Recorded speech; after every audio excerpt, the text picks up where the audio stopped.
هاي، ازيكم؟ اخباركم؟ صحتكم؟ ان شاء الله كويسين يا رب. الناس كلها تكون بخير، صحة وعافية. من داخل مطبخنا المتواضع يا جماعة، تعالوا نعمل مكرونة بشاميل. احنا طبعا عشاق المكرونة، مكرونة بالصلصة بشاميل، المهم مكرونة وخلاص. فتعالوا نعمل مكرونة مع بعض، مكرونة بشاميل معشوقة الجماهير طبعا، كل الناس بتحبها. وبس تابعوا الفيديو للآخر وان شاء الله تعجبكم الوصفة. المهم جبت النوع ده من المكرونة، مكرونة الملكة، واللي هي بتكون طويلة بيقولوا عليها قلم. هنحطها في الموية مغلية، الموية خلاص خديتها وغلت. هاخد كيس ونص، كيس ونص مكرونة. يعني ما يستوي شديد، يعني نص سوا كده وبس.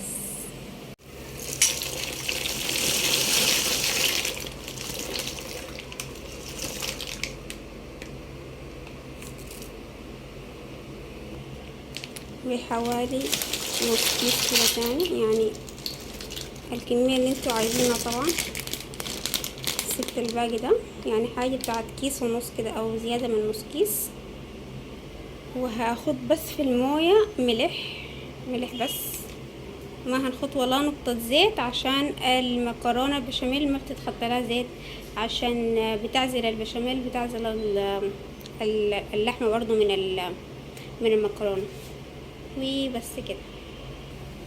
هنا قطعت بصلة واحدة متوسطة وهأتبلها، يا سوري، اشوحها كده في الزيت لحد ما تدبل، وبعد كده هنشوفها نضيف عليها شوية. وبس كده البصل وصل للبتاع ده، المستوى ده من انه تسوى شوية. هأضيف عليه خضار، اي نوع خضار انتي بتحبوه. ده عبارة عن فلفل اخضر وجزر مبشور.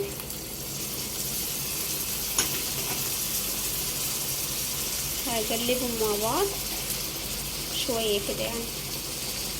شايفين هنا المكرونة بس يعني خليتها حاجة بتاعت 6 دقايق 7 دقايق، ما كملت السوا بتاعها، يعني نص سوا كده، عرفتوا بتشد كده تحسيها.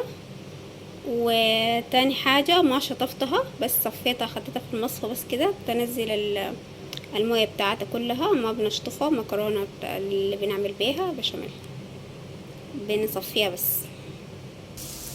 هنا عندي الخضار خلاص دبل كله. هأضيف عليه اللحمة المفرومة وهشوحهم مع بعض، يعني شوية كده اقلبهم مع بعض. وبعد كده هنضيف له البهارات. هأضيف يلا مكعب ماجي، وأخليه كده يسيح مع اللحمة. والصلصة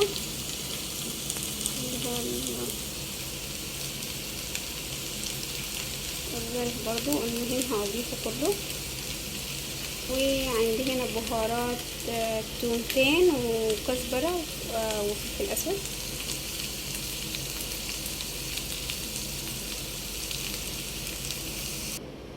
يلا اخر حاجة هنعمل شنو؟ هنعمل البشاميل.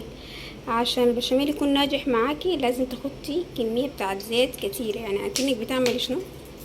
عارفين انتوا لما تيجي تعملوا خبيز والدقيق يكون يعني شربان زيت كويس، بس دي نفس الحاجة. وبس كده هضيف الدقيق على الزيت. و كده ببتدي بضيف الدقيق شوية شوية.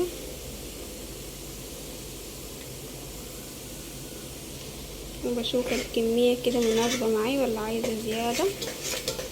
شايفينه بيغلي لكنه بتعملي كعك. هأضيف دقيق تاني،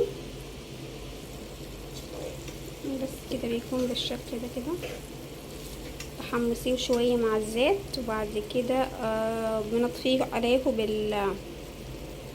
بشوية باللبن، او ممكن لبن وشوربة مع بعض، شوربة لحمة شوربة فراخ اي حاجة.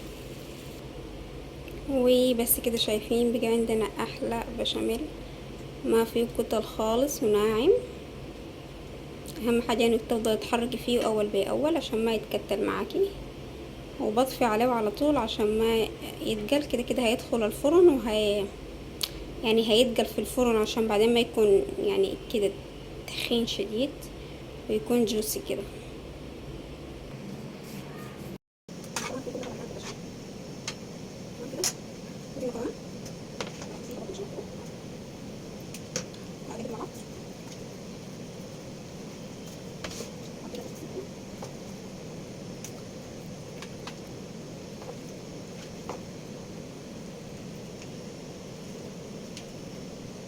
دي اول طبقه. الطبقه الثانيه تكون اللحمه المفرومه.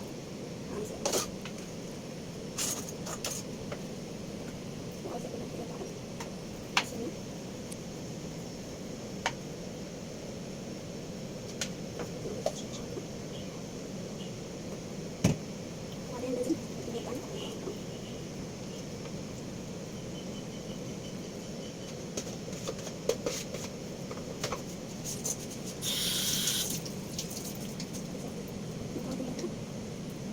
بالنسبه للخليط تبقى توسع الصينيه بس لما تقلبي بس توسع شويه.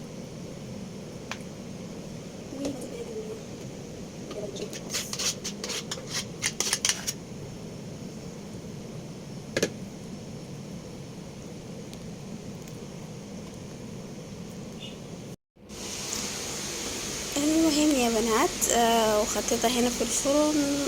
الفرن بتاع الكهرباء بطيء شديد، قعدت حوالي بتاعت ساعتين، يعني حاجة مبالغة فيها. المهم في النهاية ما تنسوا يا جماعة تعملوا لايك شير واشتراك في القناة وتفعلوا زر الجرس عشان يوصل كل جديد انا بعمله. واشوفكم في الفيديو الجاي ان شاء الله. بلكم تصبحوا على خير. شكرا على المشاهدة. باي.